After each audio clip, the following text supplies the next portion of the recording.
আপনারা হযরত ওমর রাদিয়াল্লাহু তাআলা আনহুকে নিশ্চয়ই চেনেন, চেনেন? দেখছেন তারে? আমরা কেউ দেখি নাই, কিন্তু তার কথা আমরা হাদিসে পড়েছি, ঠিক না ভাই? ইতিহাসে পড়েছি, হাদিসে পড়েছি। তিনি জাহিল ছিলেন, অজ্ঞ ছিলেন, মূর্খ ছিলেন। কতটা জাহিল হলে পরে একজন মানুষ আল্লাহর নবী হত্যা করতে আসতে পারে, চিন্তা করেন যে কত বড় জাহিল ছিলেন। কিছু পার্থিব সুযোগ সুবিধা লাভের জন্য, কিছু টাকা পয়সা উট পাবে, এই লোভের জন্য তিনি আল্লাহ রসুলকে হত্যা করতে এসেছিলেন। সেই হজরতে ওমর যখন এই কোরআনের কাছে আসলেন, তখন হজরত ওমর ছিলেন জিরো। কোরআন তারে কি বানায় দিল? এই কোরআন সম্পর্কে আলোচনা, এই কোরআনকে বলা হয় কিমিয়া, মানে পরশ পাথর। কি বলা হয়? পরশ পাথর। পরশ পাথরের খাসিয়াত কি? সেটা হলো এর সাথে যদি লোহা লাগে, লোহা সোনা হয়ে যায়, যদি পাথর লাগে, পাথর ডায়মন্ড হয়ে যায়। সুবহানাল্লাহ, সুবহানাল্লাহ। এই কোরআন হযরত ওমরকে কোথা থেকে কোথায় নিলেন, ইতিহাসের পাতা থেকে আপনাদের শোনাই। হযরত ওমর রাদিয়াল্লাহু তাআলা আনহু তখন মুসলিম জাহানের খলিফা, আমিরুল মুমিনিন, খলিফাতুল মুসলিমিন। সেই সময় হযরত আলী রাদিয়াল্লাহু তাআলা আনহু তিনি স্বপ্নে দেখছেন যেন তিনি রাসূলুল্লাহ সাল্লাল্লাহু আলাইহি সাল্লামের পেছনে ফজরের নামাজ আদায় করছেন। ফজরের নামাজ আদায় করে রাসূলুল্লাহর আদত ছিল এই যে পেছনের দিকে ফিরে বসতেন আর মাসনুন দোয়াগুলি রাসূলুল্লাহ দোয়া পড়তেন। সেই দোয়াগুলি সাহাবীরাও পড়তেন, রাসূলের শেখানো দোয়া। হযরত আলী ওই দোয়াগুলি পড়ে মসজিদ থেকে বেরিয়ে গেছেন। গেটের কাছে গিয়ে দেখেন যে একটা বুড়ি দাঁড়ানো আর হাতে একটা পাত্র ভরা খোরমা। বুড়ি বলছেন, আলী তুমি মসজিদের মধ্যে আবার ঢোকো, এই পাত্র ভরা খোরমাগুলি নিয়ে রাসূলের কাছে গিয়ে বলো যে এটি আমার, আমি একটা বুড়ি মেয়ে লোক, আমার নতুন বাগানের খোরমা, এটা যেন রাসূলুল্লাহ নিজে খান এবং সাহাবায়ে কেরামদের মধ্যে যেন ডিস্ট্রিবিউট করে দেন, তাতে করে আমার বাগানে খোরমায় বরকত হবে। হযরত আলী খোরমার পাত্র নিয়ে ঢুকলেন মসজিদে নববীর মধ্যে। রাসূলুল্লাহকে গিয়ে ঘটনা বললেন। নবী করিম সাল্লাল্লাহু আলাইহি সাল্লাম খোরমার পাত্র হাতে নিয়ে একটা খোরমা হযরত আলীর মুখের মধ্যে দিয়ে দিলেন।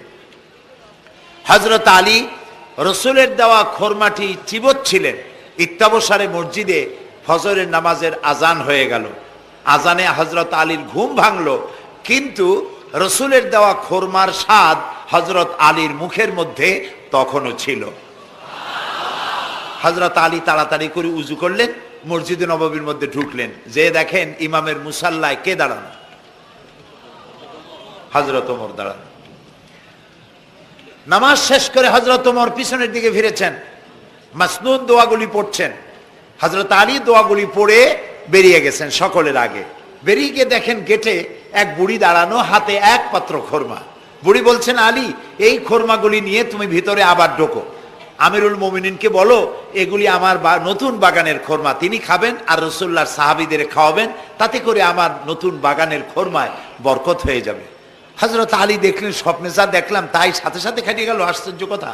তিনি ভিতরে ঢুকলেন, হযরত ওমরকে পাত্রটা দিয়া ঘটনা শোনালেন। হযরত ওমর পাত্রটা হাতে নিয়ে একটা খোরমা হাত দিয়া উঠাইয়া হযরত আলীর মুখের মধ্যে দিলেন। হযরত আলী খোরমা চিবোচ্ছেন আর এক পর্যায়ে গিয়ে বললেন, ইয়া ওমর জিদনি তামরাতান ওখরা, হে ওমর তুমি আমাকে আর একটা খোরমা দাও, এই তো খুব ভালো জাতের খোরমা, খুব লজিজ, খুব মিষ্টি, তুমি আমাকে আর একটা দাও। যদি আমারে একটার বেশি খোরমা দাও তো খোরমায় কম পড়বে না, পাত্রে যা আছে সবাই পাবে, দাও না আমাকে আর একটা। হযরত ওমর রাদিয়াল্লাহু তাআলা আনহু বলছেন, ইয়া আলী লাউ আন্না রাসূলুল্লাহ সাল্লাল্লাহু আলাইহি ওয়াসাল্লাম যাদাক লাজিদনাক। ও আলী স্বপ্নের ভিতরে রাসূলুল্লাহ যদি তোমাকে একটার বেশি খোরমা দিতেন, আমিও তোমার একটার বেশি খোরমা দিতাম। হযরত আলীর চোখ গেছে ছানা বড় হয়ে। তিনি জিজ্ঞেস করছেন, ইয়া ওমর আহিয়া রুইয়া রাইতাহা আম হিয়া গায়বুন আমিত্তালাত আলাই। হে ওমর এটা কি তুমি আমার মতো স্বপ্নে দেখেছো না গায়েব থেকে তোমাকে জানানো হলো? তুমি কেমনে বুঝলা যে স্বপ্নের ভিতরে রাসূলুল্লাহ আমাকে একটা খোরমা দিয়েছিলেন? হযরত ওমর বলছেন, ইয়া আলী ওয়াল্লাহি মা হিয়া রুইয়া ওয়ালা গায়ব। হে আলী এটা স্বপ্ন নয় আর এটা আমাকে গায়েব থেকেও জানানো হয়নি। আসল ব্যাপার কি জানো? ওয়ালাকিন্নাল মুমিনা ইদা আখলাসা কলবাহু ইয়ারা বিনুরিল্লাহ। আসল কথা হলো একজন মানুষ যখন আল্লাহর খাঁটি গোলামে পরিণত হয়ে যায় তখন সে আল্লাহর সাহায্যেই দেখতে পায়। এখন দেখুন হযরত ওমর কোথায় ছিলেন আর আল্লাহ তাকে কোথায় এনে দিলেন। রাসূলুল্লাহ বলেছেন লা নাবিয়্যা বা'দি ওয়ালা রাসূলা, আমার পরে নবীও হবে না রাসূলও হবে না, কিন্তু আমার পরে যদি কেউ নবী হতেন আল্লাহ তাআলা ওমরকে নবী বানাই দিতেন। সুবহানাল্লাহি বিহামদি। এই হযরতে ওমরকে অধপতনের অতল তলদেশ থেকে উঠাইয়া বিশ্বের দরবারে সর্বকালের জন্য পরিচিত করায় দিল যে জিনিস, তার নাম হচ্ছে এই কোরআন। নাম কি? কোরআন। আমরা যদি আমাদের ভাগ্যের পরিবর্তন চাই, আমরা কি ভাগ্যের পরিবর্তন চাই? বলেন চাই? ভাগ্যের যদি পরিবর্তন চাই তাহলে কোরআনের কারিমের কাছে আসতে হবে। কোরআনই পারে আমাদের ভাগ্যকে পরিবর্তন করে দিতে। নবী করিম সাল্লাল্লাহু আলাইহি সাল্লাম বলেছেন এটা হচ্ছে সেই কোরআন, এই কোরআন নিয়ে যখন আমি জেনেদের সামনে কোরআন তেলাওয়াত করেছি তখন জেনেরা একথা না বলে পারে নাই, ইন্না সামি'না কুরআনান আজাবা, আমরা একটা আশ্চর্য ধরনের কোরআন শুনেছি। আল্লাহর নবী বলেন জেনেরা আমার মুখে যখন তেলাওয়াত শুনল তারা বলল ইন্না সামি'না কুরআনান আজাবা, আমরা এক আশ্চর্য ধরনের কোরআন শুনেছি। ইয়াহদি ইলার রুশদ ফাআমান্না বিহি, এমন কোরআন শুনলাম যে কোরআন আমাদেরকে সত্যের পথ দেখায়। আর কোরআন যখন শুনলাম আল্লাহর নবী বলেন জেনেরা ঈমান আনলো আর তারা পড়ে নিল লা ইলাহা ইল্লাল্লাহু মুহাম্মাদুর রাসূলুল্লাহ। সবাই পড়েন লা ইলাহা ইল্লাল্লাহ, লা ইলাহা লা ইলাহা লা ইলাহা ইল্লাল্লাহ, লা ইলাহা ইল্লাল্লাহ,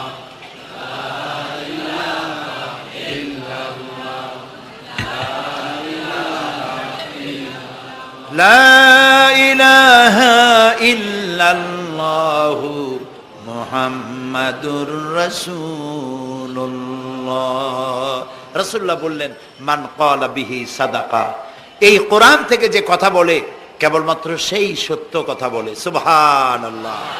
প্রিয় ভাই সব, আমাদের তো কপাল খারাপ, কারা কি বক্তৃতা করলো সেই বক্তৃতায় কোরআন নাই হাদিস নাই, যা কইলো তাই বিশ্বাস করে সেদিকে দৌড়াইলাম। কিন্তু আল্লাহ তাআলার নবী বলছেন কোরআনের রেফারেন্স দিয়ে যারা কথা বলে ওদের কথাই সত্য কথা। সুবহানাল্লাহ বলবেন না? কারণ আল্লাহ তাআলা বলছেন ওমান আসদাকু মিনাল্লাহি কিলা ওমান আসদাকু মিনাল্লাহি হাদিসা, আল্লাহর চাইতে সত্যবাদী আর কে হতে পারে? সুতরাং যারাই বক্তৃতার মধ্যে কোরআনের রেফারেন্স দিয়ে কথা বলে তারাই সত্য কথা বলে, বলেছেন মুহাম্মদ রাসূলুল্লাহ সাল্লাল্লাহু আলাইহি ওয়াসাল্লাম।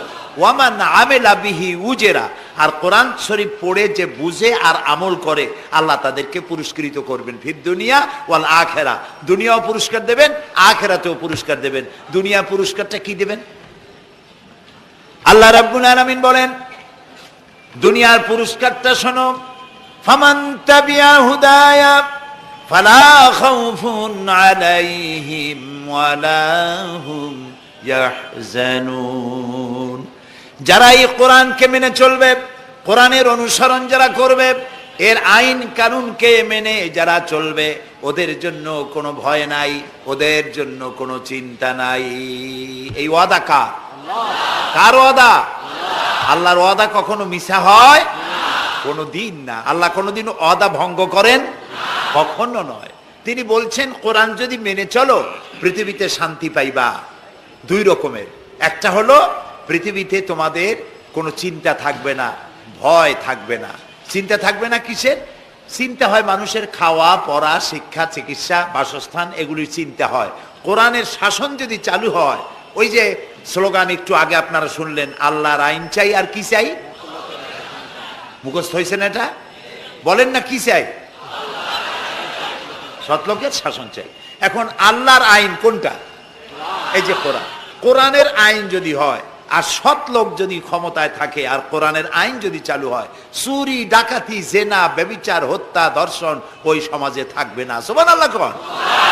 এই যে আমাদেরকে আজ এই কোন দেশ আমাদেরকে সন্ত্রাসী বলে, আসলে ওরা হলো সন্ত্রাসের দাদা। আমরা তো সন্ত্রাসী না। এই পৃথিবীতে মুসলমানরাই সব থেকে বেশি শান্তিপ্রিয়।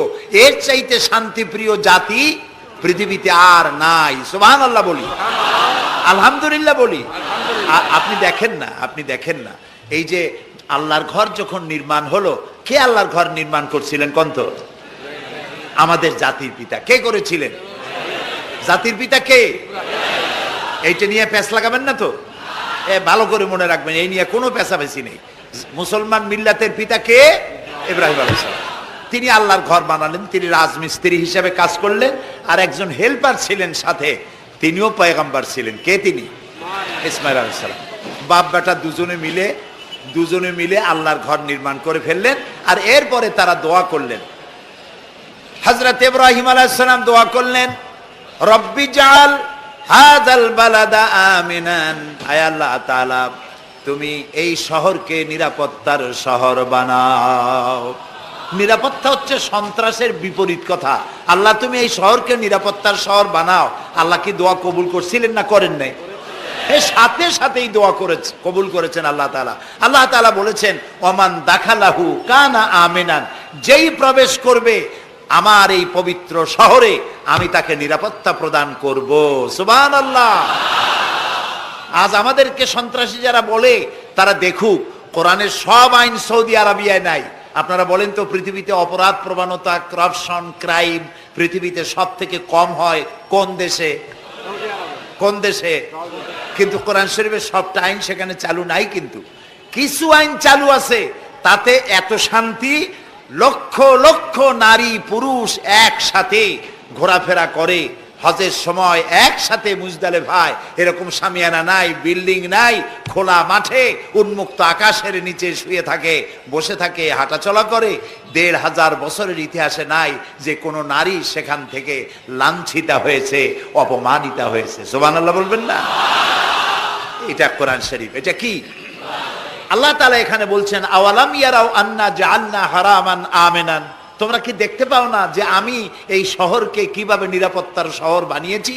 যখন পৃথিবীর চতুর্দিকে মারামারি, কাটাকাটি, হত্যা, ধর্ষণ, ছিনতাই সব চলছে গোটা পৃথিবীতে, তখন আমার হারামের দিকে তাকিয়ে দেখো তো কত নিরাপত্তা আমি প্রদান করেছি। সুবহানাল্লাহ।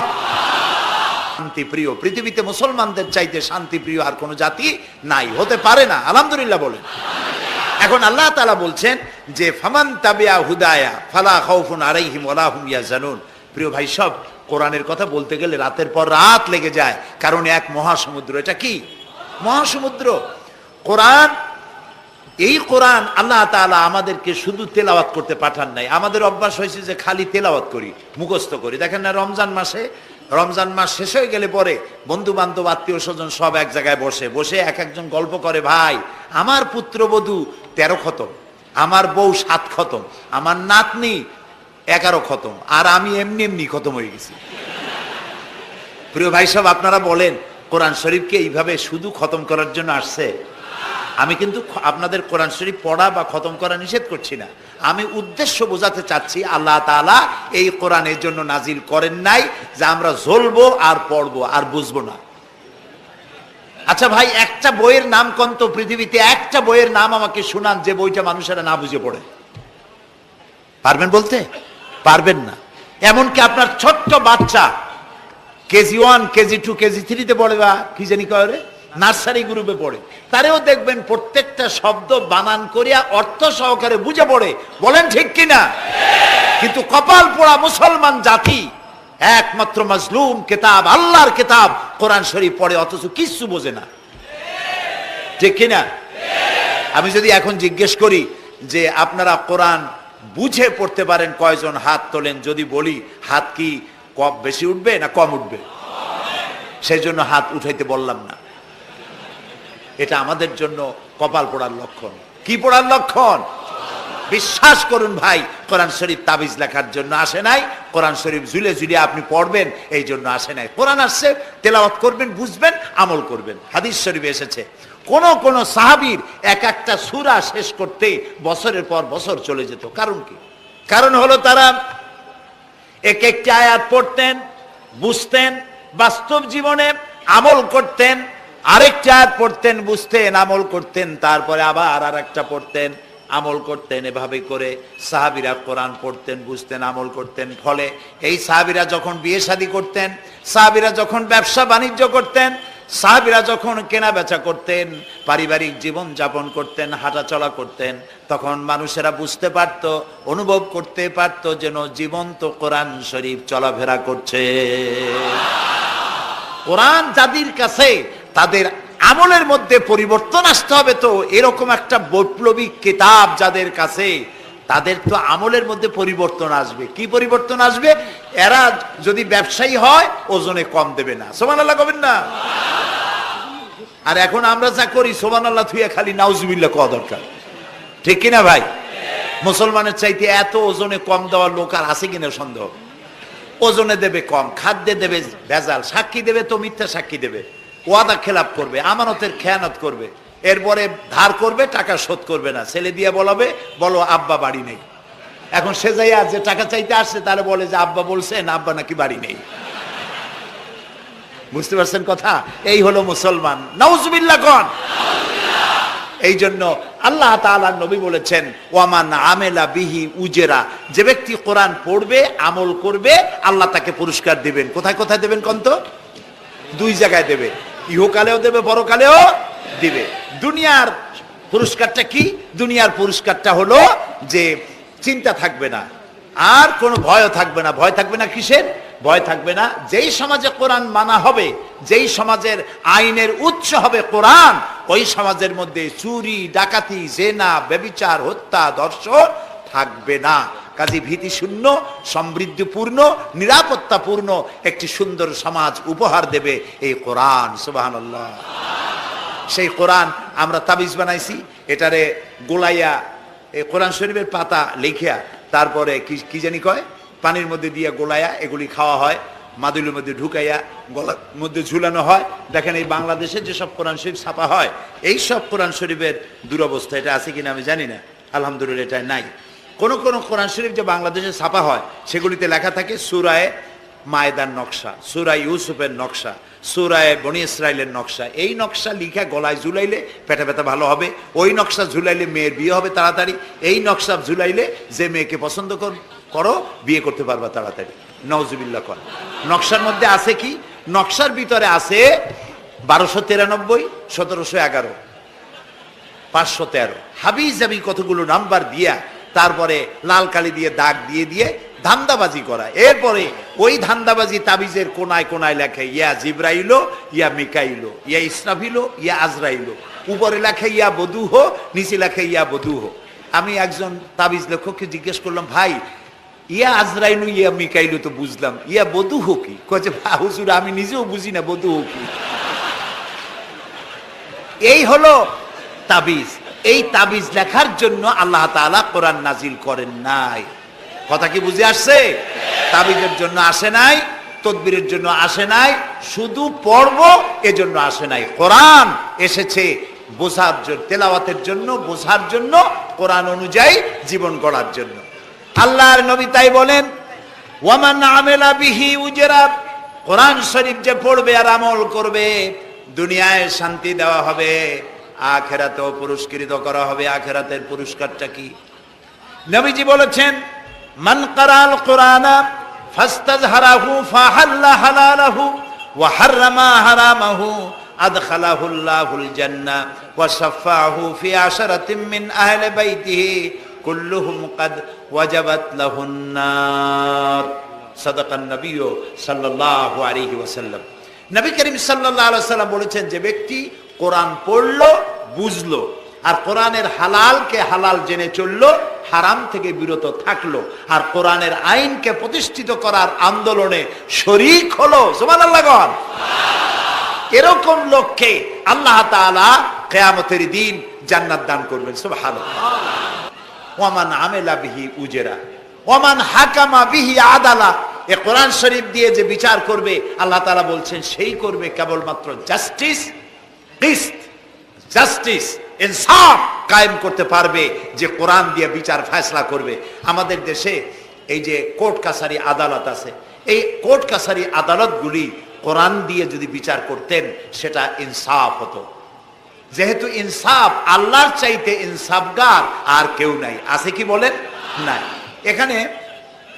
এখানে ধরুন একজন মানুষ যদি একজনের একটা ঠ্যাং ভাঙ্গে ফেলাই দিল, তাহলে বিচার কি হবে? ব্রিটিশ ল যেটা আছে, বাংলাদেশ পেনাল কোড যেটা আছে, এই পেনাল কোডে বলা হবে যে সলিমউদ্দিন ঠ্যাং ভাঙছে বসিরউদ্দিন, যে ভাঙছে তার জন্য শাস্তি এই হবে 6 মাসের জেল, 2000 টাকা জরিমানা করে দিবে। এখন আপনি বলেন বিচার মাফে কি দিয়া? ইনসাফের প্রতীক কি? ইনসাফের প্রতীক দাড়িপাল্লা। এই দাড়িপাল্লায় এখন আপনি ওজন দেন ইনসাফ। ঠ্যাং ভাঙছে কার? সলিমউদ্দিন, তার ভাঙ্গা ঠ্যাং এক পাশে থন এক পাল্লায়। আর বসিরউদ্দিন ভাঙছে ঠ্যাং, সেই কারণে তার 2000 টাকা জরিমানা আর 6 মাসের জেল আর এক পাল্লায় রাখেন। এবার দাড়ি ধরে টান দেন, সমান হবে? যদি 50,000 টাকা জরিমানা হয় আর 6 বছরের জেল হয়, তাও কি সমান হবে? হবে না। সমান হবে কি হলে? সমান হবে ওই সলিমউদ্দিন ভাঙ্গা ঠ্যাং এক পাল্লায় দাও, আর যে ভাঙছে তার নাম কি? বসিরউদ্দিন। বসিরউদ্দিন কেউ যদি থাকেন রাগ করবেন না, আমি একটা দৃষ্টান্ত দিচ্ছি। এখন ওই বসিরউদ্দিন ভাঙ্গা তার একটা ঠ্যাং ভাঙ্গিয়া যদি এই পাল্লায় রাখেন, এখন যদি টান দেন, তাহলে সমান হবে কিনা বলে? এটা হচ্ছে কোরআন। এই কোরআন বলছে পায়ের বদলে পা, হাতের বদলে হাত, নাকের বদলে নাক, চোখের বদলে চোখ, জানের বদলে জান। সুবহানাল্লাহ। এটা ইনসাফ।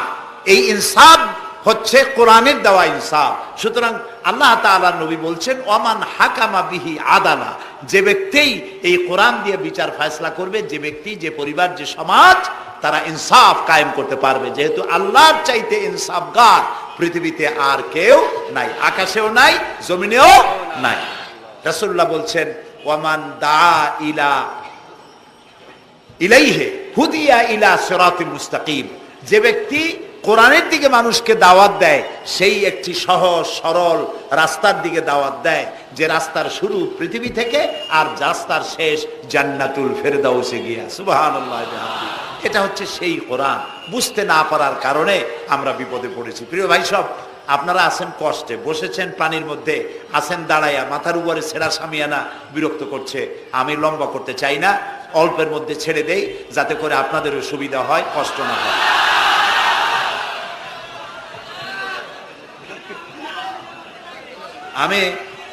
তবুও আমি খুব লম্বা করব না, অল্পতে আমরা যাতে বুঝতে পারি এরকম একটু কথা আমি বলতে চাই, একটু বলি। এবং সেইটা বলবো, হ্যাঁ সেইটাই বলবো যেটা আপনারা শুনতে চান, সেইটাই বলবো যেটা শুরু করেছিলেন আমাদের রফিকুল ইসলাম খান ভাই, মহানগরীর সেক্রেটারি জনাব রফিকুল ইসলাম খান। আল্লাহ তাআলা ওনার প্রতি রহম করুন, আমরা বলি আমিন। এবং আমার বক্তৃতার পরে আমরা আমাদের সম্মানিত অ্যাসিস্ট্যান্ট সেক্রেটারি জেনারেলের কিছু কথা আমরা শুনবো ইনশাআল্লাহ। তো আমি ওই আয়াতটা দিয়েই কথা বলি। আল্লাহ তাআলা বলছেন ইয়া আইয়ুহাল্লাযীনা আমানু হাল আদুল্লুকুম আলা তিজারাতিন তুনজিকুম মিন আযাবিন আলীম تؤمنون بالله ورسوله وتجاهدون في سبيل الله بأموالكم وأنفسكم ذلكم خير لكم إن كنتم تعلمون। হে বিশ্বাসীরা, তোমরা যারা ঈমান এনেছো শোনো। হাল আদুল্লুকুম আলা তিজারাতিন, আমি কি তোমাদেরকে এমন একটি ব্যবসার কথা বলবো না যে ব্যবসায় তোমাদেরকে জাহান্নামের কঠিন শাস্তি থেকে তোমাদেরকে রক্ষা করবে? এমন একটি ব্যবসার কথা বলবো না? তার মানে অবশ্যই এরকম একটা ব্যবসার কথা আমি তোমাদের বলবো, যে ব্যবসা তোমাদেরকে জাহান্নামের কঠিন শাস্তি থেকে বাঁচায় দেবে। সুবহানাল্লাহ বলি। জাহান্নাম থেকে বাঁচাবার জন্য ব্যবসা শিখাচ্ছেন কে? আল্লাহ। এবার দেখেন, ব্যবসা এটা করলে লাভও আছে, নোকসানও আছে, ঠিক না? বলেন আছে কিনা? লস অ্যান্ড প্রফিট এর মধ্যে থাকবেই। কিন্তু আল্লাহ রাব্বুল আলামিন বলেন, আমার সঙ্গে যে ব্যবসা করবে ওই ব্যবসাটা হচ্ছে তিজারাতান লান তাবুর। আমার সাথে যে ব্যবসাটা করবা এই ব্যবসায় কোনো নোকসান নাই, শুধু লাভ লাভ আর লাভ। কে বলতেছেন? এরকম একটা ব্যবসা করবেন? আমি জানি আমরা লাভের ব্যাপারে খুব আছি, নোকসানে আমরা কেউ নাই। মানুষ লেখাপড়া জানুক আর না জানুক, লাভ যেখানে সেখানে মানুষ ঝাঁপ দেয় তাড়াতাড়ি। ওই যে বলে না যে এই হিসাব না জানলে কি হবে, কম দিলে টের পায়। আমরা লাভ খুব ভালোই বুঝি, এই জন্য এটা কোরআনও নয় হাদিসও নয়, একটি রূপক কথা। এক ব্যবসায়ী নেকে কিয়ামতের দিন হাজির করা হবে, ফেরেশতা তাকে বলবে যে আল্লাহর বান্দা, তোমার পাপ আর পুণ্য, ন্যাক আর বদ, এই দুটি সমান সমান হয়ে গেছে, 50-50, এখন কোন জায়গায় যাবা, কও বেহেশতে যাবা না দোজখে যাবা? ব্যবসায়ী লোকটা কিছু জানে না, সে কয় যে ফেরেশতা ভাই, আমি তো দোজখে চিনি না, বেহেশতেও চিনি না, সারা জীবন ব্যবসা করছি, যে জায়গায় গেলে আমার 2 টাকা লাভ হয় ওইখানে আমার পাঠাবো। তো মানুষ লাভ খুব ভালো বোঝে এবং লাভের দিকে মানুষ ঝোঁকে বেশি। এই জন্য আল্লাহ তাআলা বলছেন, হাল আদুল্লুকুম আলা তিজারাতিন তুনজিকুম মিন আযাবিন আলিম, যেটা লাভ আর লাভ। আমার সাথে ব্যবসা করো, শুধু লাভ হবে। তো এই ব্যবসার মধ্যে পুঁজি হলো 3টা। ব্যবসার মধ্যে পুঁজি কয়টা? 3টা। আল্লাহ রাব্বুল আলামিন বলেন, তুমিনুনা বিল্লাহি ওয়া রাসূলিহি ওয়া তুজাহিদুনা ফি সাবিলিল্লাহ। 3টি পুঁজি। একটি হলো আল্লাহর প্রতি ঈমান, রাসূলের প্রতি ঈমান এবং আল্লাহর রাস্তায় জিহাদ করা, মাল দিয়া জান দিয়া। এই কয়টা হলো? 3টা। চলুন এই 3টি কথার ব্যাখ্যা করে তারপরে মোনাজাত করব সংক্ষেপে, যেন আমরা আল্লাহর সাথে ব্যবসাটা শুরু করতে পারি আজকে থেকেই। আল্লাহ যেন তৌফিক দেন, বলেন আমিন। 1 নম্বর হচ্ছে তুমিনুনা বিল্লাহ, আল্লাহর প্রতি বিশ্বাস, আল্লাহর প্রতি ঈমান, বলেন আল্লাহর প্রতি ঈমান। এখন আপনারা বলবেন যে এটা তো কোনো নতুন কথা হলো না, আল্লাহর প্রতি ঈমান আনছি, যদি ঈমানই না থাকতো তাহলে কি বৃষ্টির মধ্যে এই পানির মধ্যে আমরা কি বসে থাকতাম? 100% সত্য কথা। ঈমান না থাকলে কেউ আসতেন না, আর এই পানির মধ্যে, ঝড়ের মধ্যে বাঁশ ভাঙ্গে মাথায় পড়তে পারে এই ঝুঁকি নিয়ে বসতেন না, ঠিক কিনা ভাই? আমরা সবাই ঈমানদার। তবে আল্লাহর উপর ঈমান আনতে হলে 4টি শর্ত লাগে। কয়টি শর্ত? 4টি শর্ত ফুলফিল করলে আল্লাহর উপর ঈমান এনেছি বলে প্রমাণিত হবে, নইলে আল্লাহ আছে এ কথা নুরা পাগলাও বলছে। নুরা পাগলার বলা আর আপনার আমার বলা এটা তো এক হওয়ার কথা না, ঠিক কিনা বলে? তা আল্লাহর উপর ঈমান আনতে হলে শর্ত কয়টা? 4টা। 1 নম্বরের শর্ত হলো আল্লাহর জাত সম্পর্কে স্বীকার করে নেওয়া, আল্লাহর অস্তিত্ব, আল্লাহ আছেন এটা মেনে নেওয়া। তো আল্লাহ আছেন এ ব্যাপারে আমাদের কোনো দ্বিমত নাই, ঠিক না? এবং কোরআনে কারীমের ছোট্ট একটি সূরায় আল্লাহ তাআলা তার নিজের জাত সম্পর্কে এভাবে বলেছেন, কুল হুয়াল্লাহু আহাদ। আমরা জানি না এই সূরা? পড়েন, কুল হুয়াল্লাহু আহাদ আল্লাহুস সামাদ লাম ইয়ালিদ ওয়া লাম ইউলাদ ওয়া লাম ইয়াকুন লাহু কুফুয়ান আহাদ। আল্লাহ তাআলা বলেন, বলো হে নবী আপনি বলুন, আল্লাহ এক এবং একক, তিনি কারো মুখাপেক্ষী নন, তিনি কাউকে জন্ম দেন নাই, তাকেও কেউ জন্ম দেয় নাই, দুনিয়া এই আকাশে এবং জমিনে তার সমকক্ষ কেউ নাই। তিনি এক, তিনি একক, তিনি ছিলেন, তিনি আছেন এবং তিনি থাকবেন। লাইসা কামিসলিহি শাইউন, তার মতো কেউ নাই। তবে প্রশ্ন ওঠে আল্লাহ আছেন কোথায়? এরকম একটা প্রশ্ন করা যেতে পারে, আল্লাহ কোথায় আছেন? বলতে পারবেন কোথায় আছে? এটি নিয়ে বিভ্রান্তি আছে মানুষের মধ্যে। কেউ বলেন আল্লাহ সদা সর্বত্র বিরাজিত, সব জায়গায় তিনি আছেন। এই কথাটি সত্য নয়। আল্লাহর যদি সব জায়গায় থাকা লাগে তাহলে পৃথিবীর মধ্যে ভালো জায়গাও আছে, খারাপ জায়গাও আছে। আছে না খারাপ জায়গা? আমি সেসব জায়গার নাম নিলাম না, আপনারা বুঝে নেন। তাহলে আল্লাহ সব জায়গায় থাকলে এই কথা যদি সত্য হয় তাহলে এটি অত্যন্ত বেয়াদবিমূলক কথা, এ কথা ঠিক না। আল্লাহ আছেন কোথায়? আল্লাহ নিজেই বলছেন তিনি কোথায় আছেন। কোরআনে কারীমে রব্বুল আলামিন তিনি কোথায় আছেন এ কথা তিনি নিজেই বলে দিয়েছেন, আর রহমানু আলাল আরশিস তাওয়া। আল্লাহ তাআলা আরশের উপরে আছেন, সুবহানাল্লাহি ওয়া বিহামদিহি। এবং প্রত্যেক রাত্রে তিনি শেষ রাত্রে প্রথম আকাশে আসেন, নবী করিম সাল্লাল্লাহু আলাইহি সাল্লাম বলেছেন। প্রিয় ভাই সব, তো আল্লাহ তাআলা সদা সর্বত্র বিরাজমান যে কথাটা বলা হয় এটা আক্ষরিক অর্থে ওরকম না, এটা ব্যাখ্যা সাপেক্ষে কথা। আল্লাহ সদা সর্বত্র সব জায়গা সম্পর্কে ওয়াকিফাল, তিনি সব জানেন, সব দেখেন। তিনি সামিউন, তিনি বাসিরুন, তিনি দেখতে পান, তিনি শুনতে পান।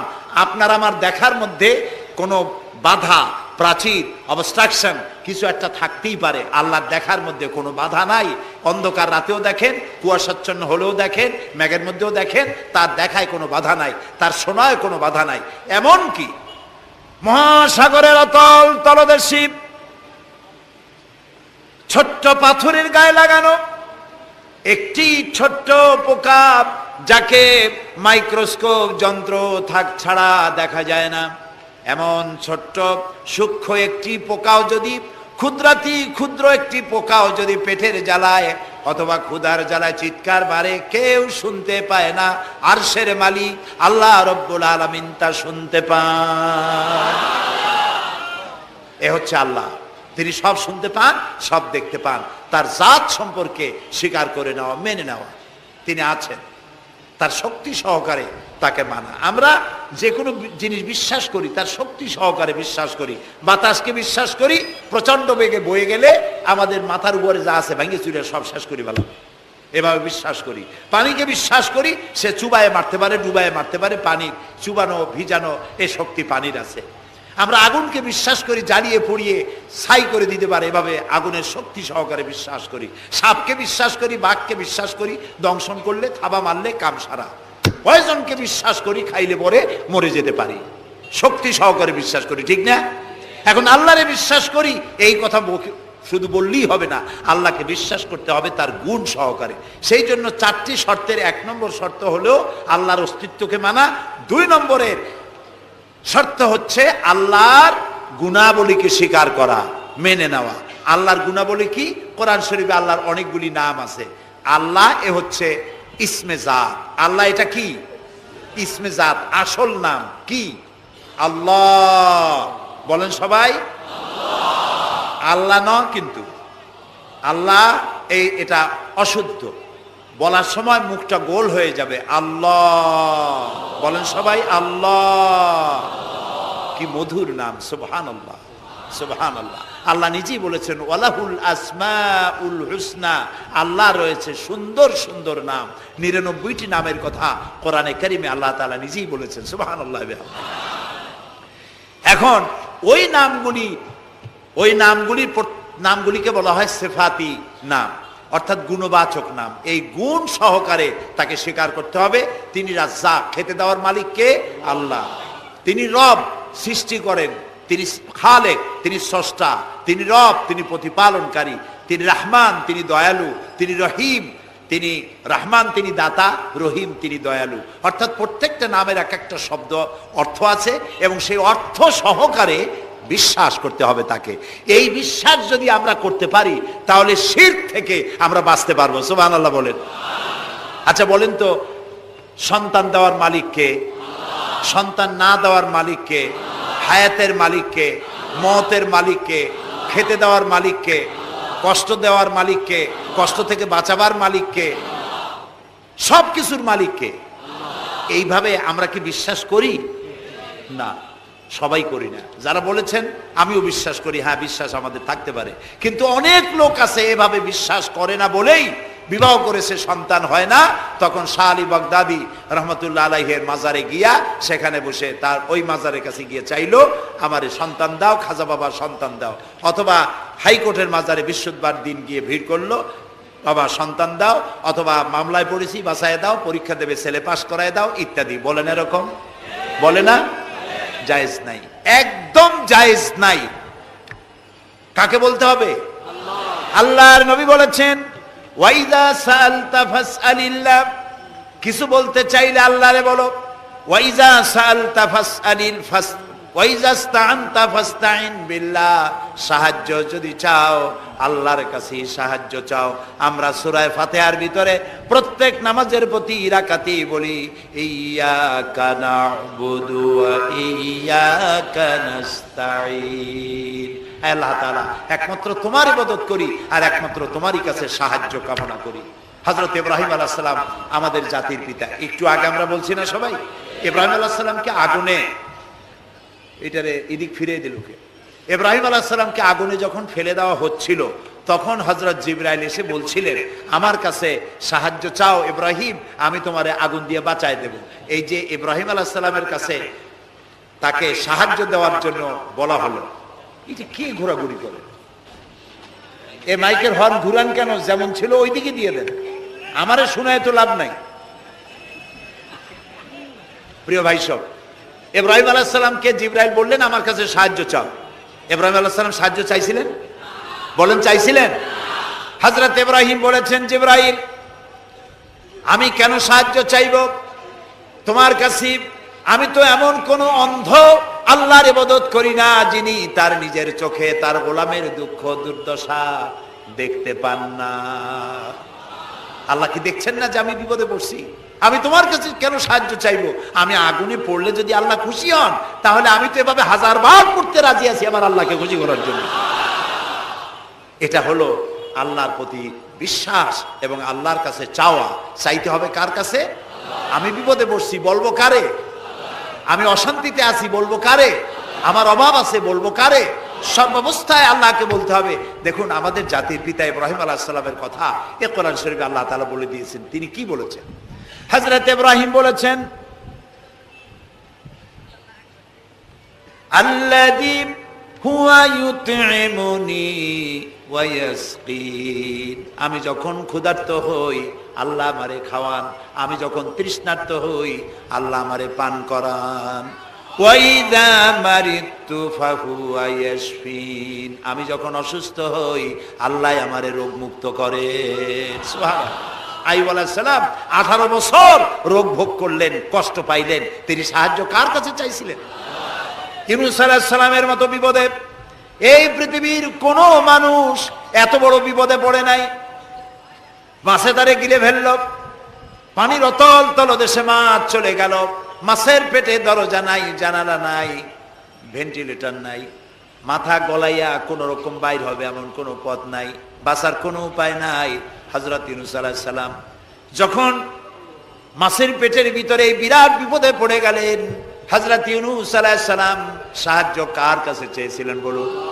তিনি পড়লেন, আল্লাহ তাআলা তার ঘটনা কোরআন শরীফের মধ্যে এভাবে বর্ণনা করেছেন ওয়াযান্নুন ইয যাহাবা মুগাদিবান ফাযান্না আন লান নাকদিরা আলাইহি ফানাদা ফিয যুলুমাতি আন লা ইলাহা ইল্লা আনতা সুবহানাকা ইন্নী কুনতু মিনাজ জালিমিন।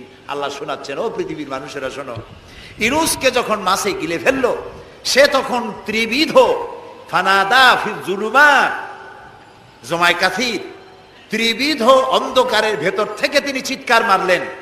রাতের অন্ধকার, মাছের পেটের অন্ধকার, পানির অন্ধকার, এই ত্রিবিধ অন্ধকারের মধ্য থেকে ইউনূস আলাইহিস সালাম চিৎকার মারলেন লা ইলাহা ইল্লা আনতা, আয় আল্লাহ তুমি ছাড়া কোনো ইলাহা নাই, সুবহানাকা আমি তোমার প্রশংসা করছি।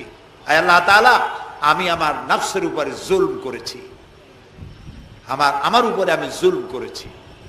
আল্লাহ তাআলা এই চিৎকার শুনেছিলেন? শুনেছেন? হযরত ইউনূস আলাইহিস সালাম মাছের পেটের ভিতরে বসে যেই চিৎকার মেরেছিলেন কেউ শুনতে পায় নাই, পানির ভিতরে কেউ শোনে নাই, জমিনে কেউ শোনে নাই, অন্তরিক্ষেও কেউ শুনতে পায় নাই। আল্লাহ রাব্বুল আলামিন বলেন আমি আরশের মালিক, ইউনূসের চিৎকার আমি শুনেছি, শুধু শুনি নাই জবাবও দিয়ে দিয়েছি। ফাস্তাজাবনা লাহু ওয়া নাজ্জাইনাহু মিনাল গাম্মি ওয়া কাযালিকা নুনজিল মুমিনিন। আমি ইউনূসের ডাকের সাড়া দিয়া দিলাম, বিপদ থেকে বাঁচাই দিলাম। মাছের পেটের ভিতরে যন্ত্রণা শুরু হয়ে গেল, মাছ দেখলো বমি না করলে আর বাঁচবো না এমন অবস্থা মাছের হয়ে গেল। মাছ পেটের ব্যথার জ্বালায় বেসে উঠলো, কেনারায় চলে গেল। ইউনূস আলাইহিস সালামকে বমি করে ফেলে দিল, মাছও বাঁচলো, ইউনূস আলাইহিস সালামও বাঁচলেন। আল্লাহ তাআলা বলেন শুধু ইউনূস রে নয়, ওয়া কাযালিকা নুজিল মুমিনিন।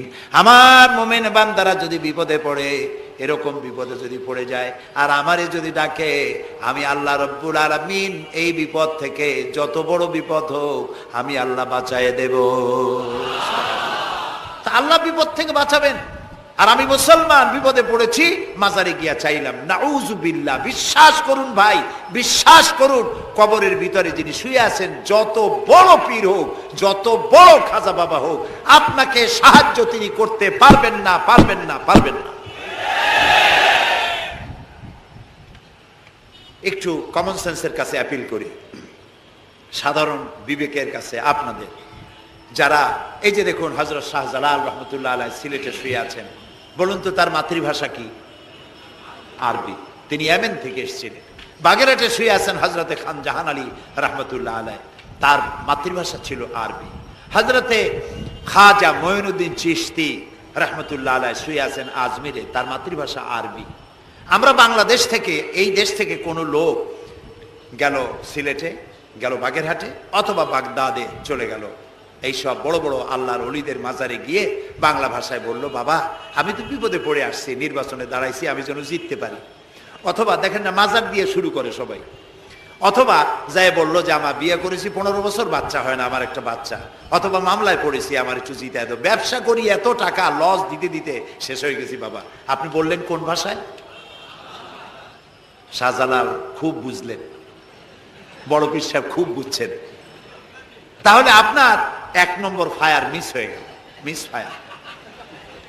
আচ্ছা, 2 নম্বর কথা হলো, যার কাছে আপনি চাইলেন তিনি ওখানে ঘুমন্ত আছেন না চেতনা আছেন, এ ব্যাপারে আপনার কোনো গ্যারান্টি আছে, নিশ্চয়তা আছে? আপনি যখন দোয়া করতেছিলেন তখন উনি চেতনা না ঘুমে? যদি ঘুমায় থাকেন তাহলে 2 নম্বর মিস ফায়ার। আপনি যা চিল্লাইলেন উনি কিছুই শুনল না।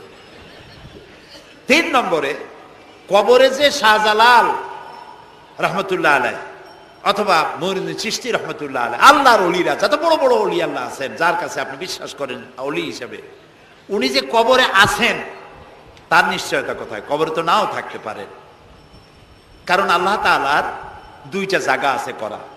বিদেহী আত্মা, এই দেহ থেকে আত্মা যখন সরে যায়, আল্লাহ যখন নিয়ে যান, দেহটার তো কোনো দাম নাই, এটা হচ্ছে নশ্বর, আত্মা হচ্ছে অবিনশ্বর। এ দেহটা মাটির সাথে পচে যাবে, গলে যাবে, কোরআন শরীফে বহুবার বলা হয়েছে। তো আল্লাহ তাআলার 2টা মেহমানখানা আছে, একটা হলো সিজ্জিন আর একটা নাম বলেন ইল্লিন। 2টা মেহমানখানা। যেমন এই পৃথিবীতেও মেহমানখানা 2 রকম হয়। সরকারের 2 রকম মেহমানখানা। চোর, ডাকাত, খুনি, বদমাস এগুলি যদি গ্রেফতার হয় তাহলে ওরা খাবে কি? ওদের তো শ্বশুর বাড়ি দিয়ে অথবা বাপের বাড়ি দিয়ে ভাত খাবার দেওয়া হবে না, গভর্নমেন্টের মেহমান হয়ে গেছে। কাজী এদের জন্য মেহমানখানা গভর্নমেন্টের একটা আছে, সরকারি মেহমানখানা। ওইটা কোনটা কোন তো? ও, তাও আপনারা চেনেন। আরেকটা মেহমানখানা হচ্ছে ভিআইপিদের জন্য, যারা ভেরি ইম্পর্টেন্ট পার্সন অথবা ভেরি ভেরি ইম্পর্টেন্ট পার্সন যারা, তাদের জন্য, অর্থাৎ প্রেসিডেন্ট, প্রধানমন্ত্রী, মন্ত্রী, এমপি, সচিব, ওনারা যখন বাংলাদেশের কোনো জায়গায় বেড়াতে যান তখন সরকারি মেহমানখানা ওনাদের জন্য থাকে। ওইটার নাম কি? সার্কিট হাউস, ডাক বাংলা ইত্যাদি, রেস্ট হাউস, এগুলি তার জন্য থাকে। তো পৃথিবীর মানুষের জন্য শ্রেণীভেদে যদি এ ধরনের মেহমানখানা থাকে, তো যারা নাকি দুনিয়া থেকে মারা যাবে ওদের জন্য আল্লাহর মেহমানখানা থাকতে নাই? আছে। এবং সেটা আগেই বলেছি, যারা জাহান্নামে যাবে ওদেরকে রাখা হবে সিজ্জিন নামক একটা মেহমানখানা আছে, ওখানে তারা থাকবে। আর যাদেরকে আল্লাহ জান্নাতে নিবেন, তো বিচারের আগে তো জান্নাতে নিবেন না, তাদেরকে ইল্লিন নামক সার্কিট হাউস জাতীয়, এই জাতীয় একটা ভালো জায়গায় আল্লাহ তাআলা তাদের রাখবেন। তাহলে আপনি যে কবরের কাছে যায় চাইলেন, হয় ঘুমায় আছে, আপনার ভাষা বুঝলো না, আর কবরে থাকলেও ঘুমে আছে নাকি তাও আপনি জানেন না, আর কবরে নাই এটাও হতে পারে যে আল্লাহ তাআলা অন্য কোথাও তাকে নিয়ে রেখেছেন। কাজেই 3টা জিনিসই আপনার পথের ভাড়া নষ্ট, পরিশ্রম নষ্ট, আর 3টা ফায়ার করছিলেন, 3টা ফায়ার মিস হয়ে গেল। তাহলে হবে এমন সত্তার কাছে, কোন পীর নয়, বুজুর্গ নয়, খাজা বাবা নয়, চাইতে হবে এমন সত্তার কাছে যিনি কখনো ঘুমান না, যিনি বাংলাও বোঝেন, ইংরেজিও বোঝেন, আরবিও বোঝে, উর্দুও বোঝে, সকল ভাষা যিনি সৃষ্টি করেছেন।